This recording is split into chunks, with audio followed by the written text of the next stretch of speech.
science fans, and welcome to Scientia.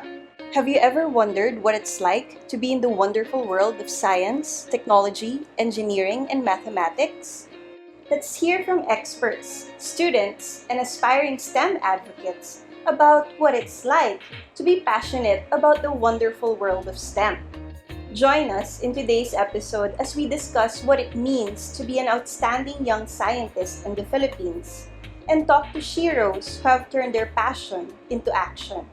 One of the most strategic issues facing the Philippines has yet to be addressed: the key role of science and technology in the Philippine Development Plan. It is now clearly accepted that science, technology, and innovation are key elements in the advancement of a country. In fact, no country has ever progressed without including STEM as a crucial part of their development plan. And the Philippines even faces multiple global and local challenges which require science, technology, and innovation.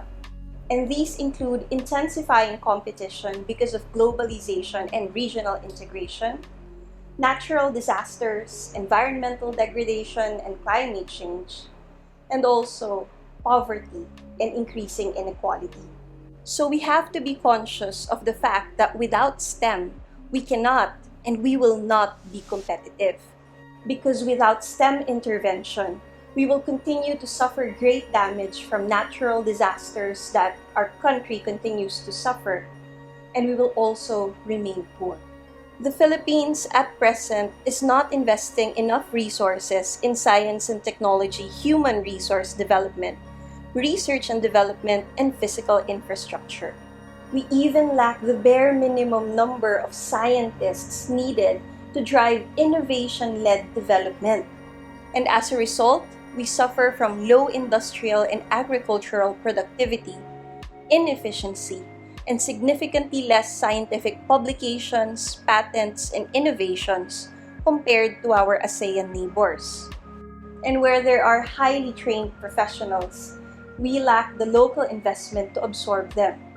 And so we are engaged in this seemingly unwinnable effort to prevent these professionals from abandoning us to seek material reward, social recognition, and a productive work environment somewhere else because we, in the Philippines, are not able to provide them.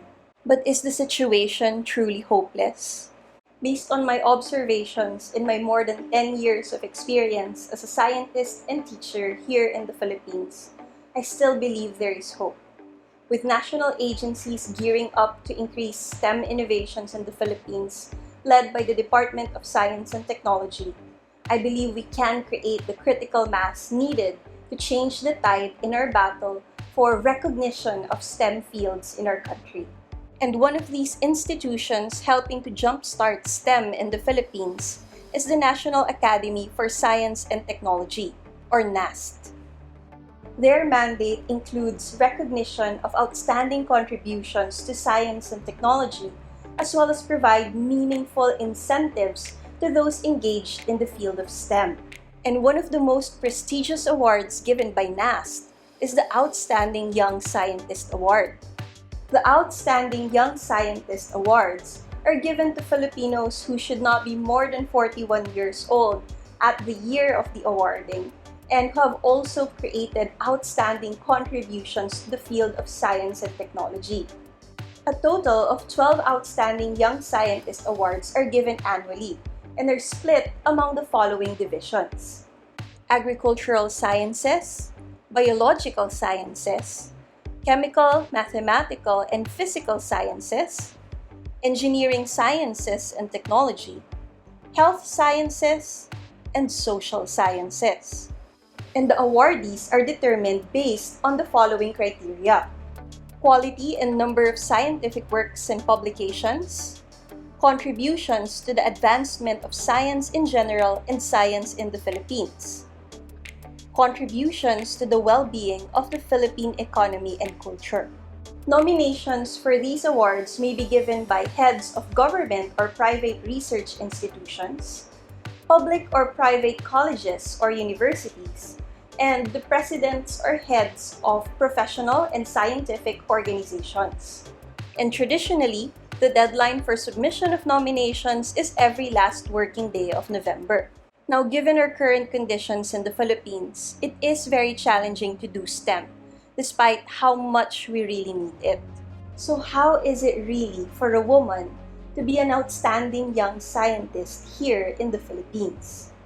Well, let's hear from our Shiros about their motivations for remaining steadfast and doing exceptional research here in the Philippines. Hello, science fans! I am Dr. Marla Maniquis Redillas, Outstanding Young Scientist 2019. I am a licensed civil engineer and currently the head of the Hydraulics and Water Resources Engineering Division and associate professor in the Civil Engineering Department at De La Salle University. Hi, science fans. I am Kathleen Aviso, and I am a process systems engineer. I develop mathematical models which can help support environmental decision making. To start off our discussion, let's first find out what made our Shiros go into the field of research. Growing up, I really enjoyed math and chemistry, and that was my initial reason for pursuing an engineering degree.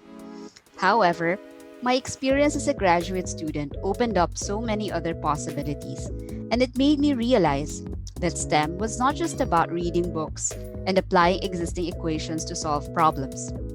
My mentors made me realize that we don't just have to be recipients of knowledge created from other countries. We can actually discover new things and create new knowledge from these discoveries. That change in perspective is what inspires me to keep on doing research. I got interested in research when I had an opportunity to study in South Korea for my graduate studies. I really like the hands-on environment on being in the field, doing site monitoring, doing experiments in the laboratory, and that gave me so much freedom and independence in solving scientific problems. So I found it interesting because it allowed me to think on a broader way, not just only doing what I was being told. The paths that take us to where we are now are unique, and they also serve as guideposts to those who want to achieve similar things. It is indeed an honor to be named an outstanding young scientist. So I wonder, what, for our Shiros, distinguishes the journey and experiences of a young scientist awardee? You need to be patient, like a trial and error approach. So there were so many failures along the way, but you have to be persistent and courageous in order to accomplish your goals and also to attain your objectives. You also have to be communicative. You work as part of a team, you share the information to the public through conferences, and even collaborate with your colleagues around the world. Some of the distinguishing experiences that an outstanding young scientist gets to experience is that you get to be in the presence of great scientists in the country. You are provided with the opportunity to participate in various scientific events and to meet other researchers and scientists who are as passionate about their work. That really keeps me inspired.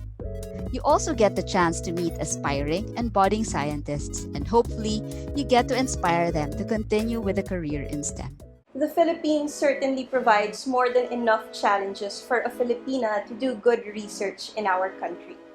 But from what I've observed, sometimes adverse or difficult conditions can make someone truly shine.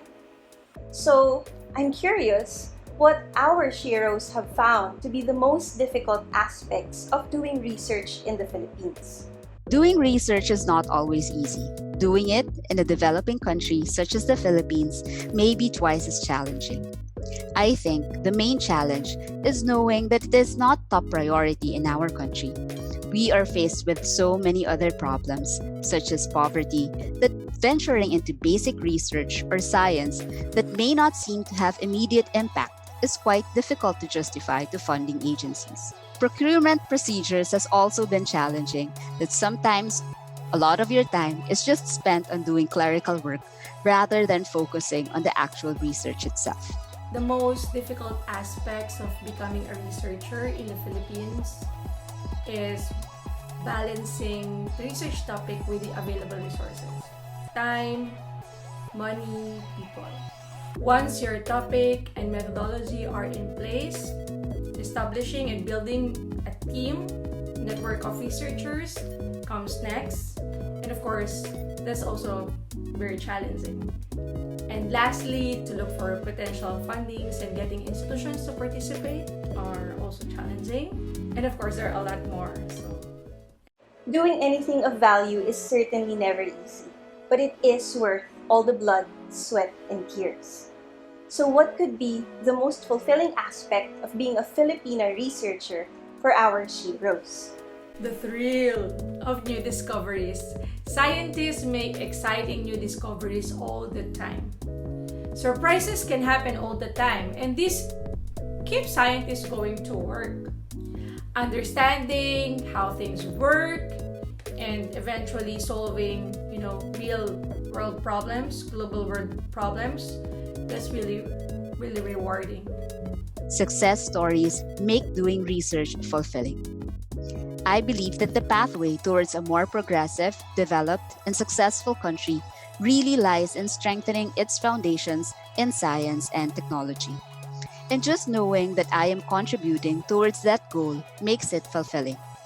We have so much room to improve, and we really need as much people as we can to join in this movement. Our Philippines needs more scientists so that we can be more competitive at the global scale. And we need more of them now.